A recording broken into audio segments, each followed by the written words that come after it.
So there's many discussions on Qi and the ancient Wing Chun Queen of 1850s for the past few days. Here I'd like to share with you the basic of what is going on, okay, and about this subject, okay. And I would like to introduce you to the 6 core elements of Xiu Lim Tao and the 5 layers milestones, okay. So you will be able to see very clearly, in a very simple way, what is going on with this ancient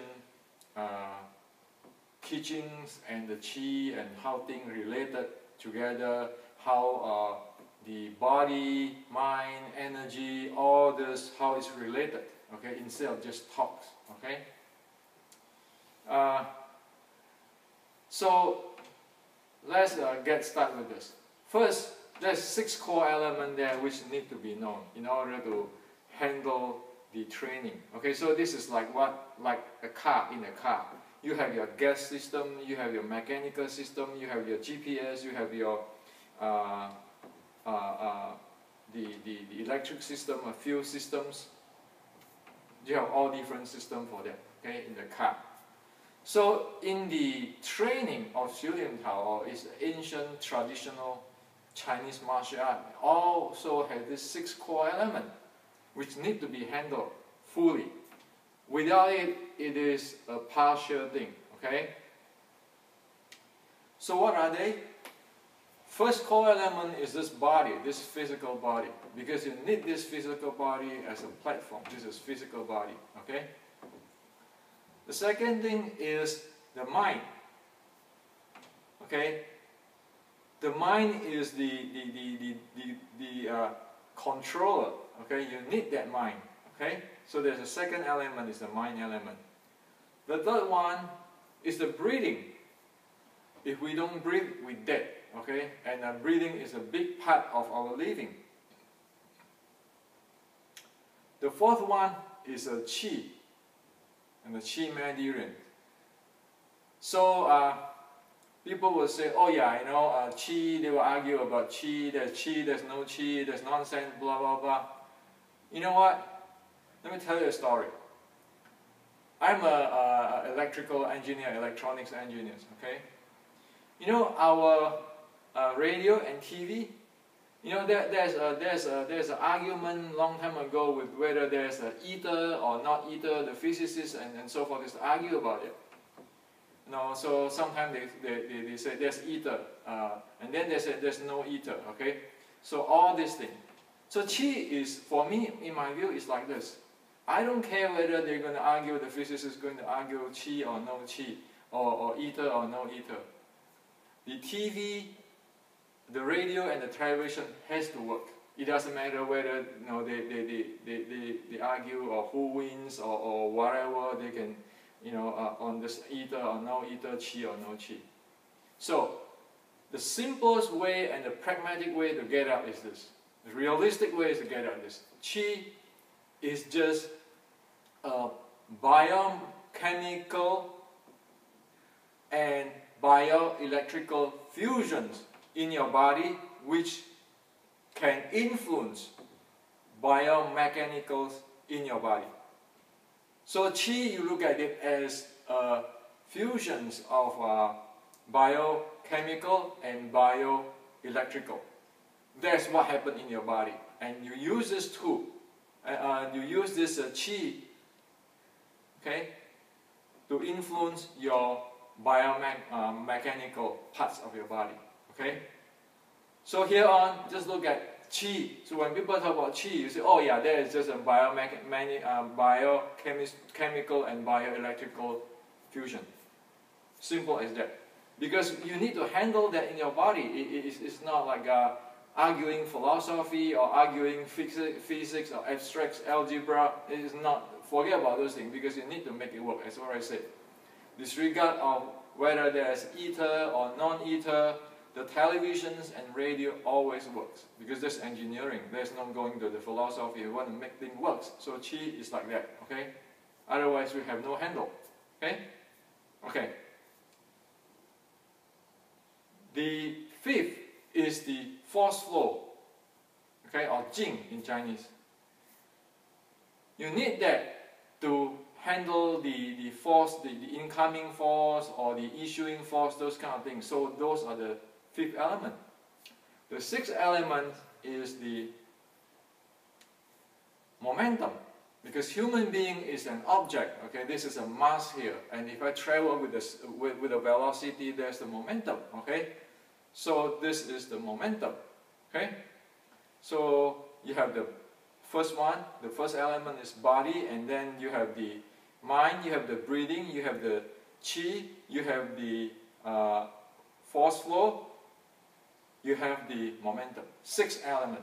This sixth element, this sixth core element has to present in whole. Otherwise, it's incomplete. Okay, because it is a physical phenomenon, and if we don't know it, we don't know how to handle it. That's how simple it is. Okay. And to handle this sixth element, it has to go with different of what do you call it, depth, or I call it layers. Okay, meaning it's like you go one layer down in order to handling it. Say for example, the first layer, okay, should be the body layer.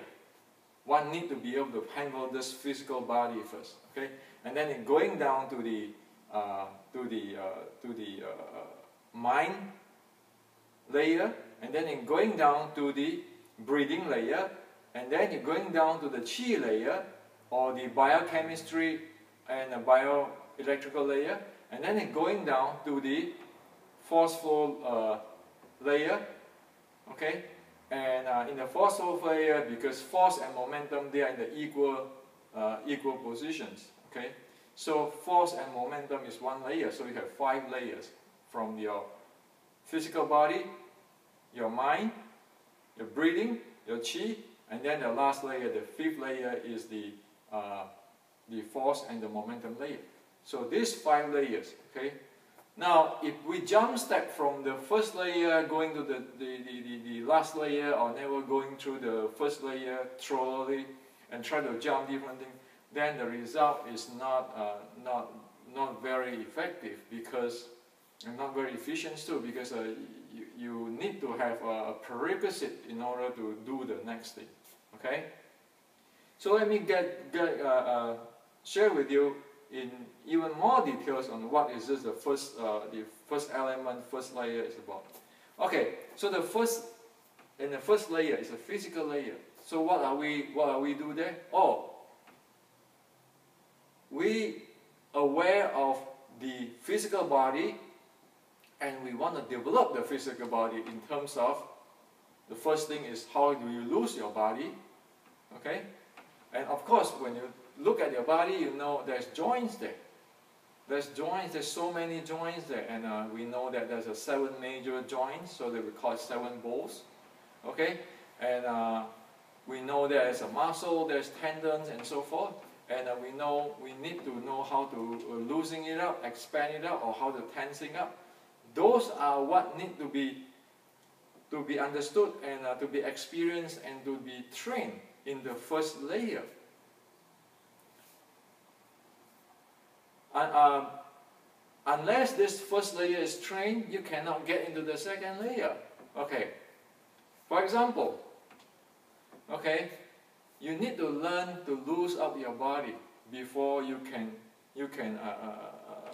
quiet down your mind. Mind is a second level or second element, right? For example, those guys who say they want to sit quietly.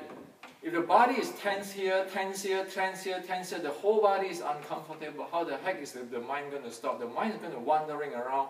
Oh, this is not feel good. This don't feel comfortable. So one need to learn how to lose the body. Same with the guy in meditation. If the body is not set properly, comfortably, and loose it up, the mind cannot quiet down. So you need to have attainment or development in the physical body before you can go up one more steps. And physical body is a biomechanics stuff, right? So it is a biomechanics handling. Okay, this is the first element, the body, and the first layer. Okay, now you go up to the second layer. The second layer deal with what? You deal with the second element, which is the mind. And we know that to the basic, the mind have four components. One is thinking, one is intention, another one is visualization, one is awareness, meaning that when you don't visualize, when you don't intend, when we don't think, you have the awareness, you know, okay, you're aware.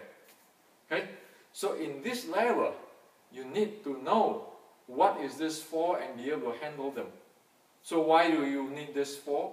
Well, because if you want to command or handle your biomechanics, which is the first layer, you need this functions in your mind layer in order to handle that. You need the visualization, the intention. So, for example, you just want to push a doorbell. This is biomechanics, right? You need the mind to intend and then to push. Okay? So this is the second element or on the second layer. Need to develop that.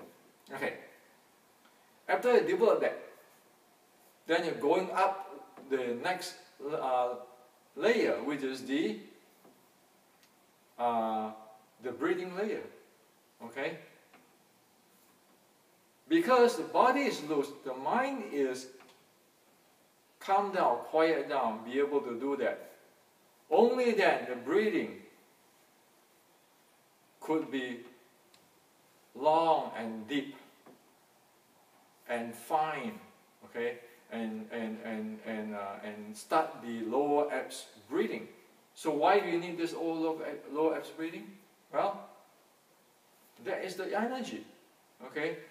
A chest breathing, stomach breathing, lower abs breathing compared with the chest breathing is a stomach breathing, a lower abs breathing can have say 3 to 7 times the volume of the chest breathing. There's a lot of energy. So you say, oh, so what is it doing with the martial arts? Well, how many punch, how many strike you can do with one exhale? If you have a long, high volume breathing, you might be able to do 10 punches. Now maybe accelerate. Say 4 punches. But if you just have a short breathing, punching 2 punches is out of breath already. Okay? So there's the importance of the breathing, okay, of breathing handling. Okay? So, but if we don't have the body loosening up and the body conditioned properly, the structure, the form holding properly, the biomechanic holding properly, and the mind quiet down, and our mind is in an excited state, the breathing is going to go screw up, unhandleable. Okay? Or if the body is going to stand in a very weird way, like for usually the EG Kamyangma, like doing like that and like this, it's not going to get breathing going to have the lower abs breathing, because it tend the heck out of the pathway and then it just stuck, make the whole thing stuck. So again, you need the layer 1.